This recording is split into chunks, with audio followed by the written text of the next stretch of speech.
সন্তান সন্ততি নিয়ে বাপের বাড়ি আসেন মা দুর্গা।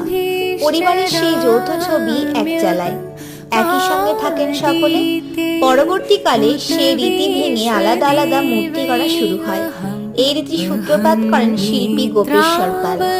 প্রতিমার সাজসজ্জার বিবর্তন বটতলার হাত ধরে। বইপত্রে ছাপা হতো কাঠ খোদাই ছবি। জাত ধর্ম নির্বিশেষে সব শিল্পীরাই হিন্দু দেবতার মূর্তি আঁকতেন কাঠ খোদাই করে। ফলে ভিন্ন সংস্কৃতির মিশ্রণও ঘটছিল। তারই ছাপ এসে পড়েছিল কুমোরটুলির প্রতিমা সজ্জাতেও। একসময় চালচিত্রে শিব পার্বতীর সংসার আঁকা হতো। শিল্পী রাখাল পাল প্রবর্তন করেন শিববিহীন চালচিত্রে। এলো পদ্ম ফুল, পদ্ম পাতা এবং নিঃস্বর্গের শোভা। কর্মক্ষেত্রে নারীর প্রবেশ, সংসারের বাইরে নারীর স্বতন্ত্র ভূমিকা তখন সমাজে স্বীকৃতি পেল। পুজোর আঙ্গিকেও নিহিত পেল নারী স্বাধীনতার বার্তা।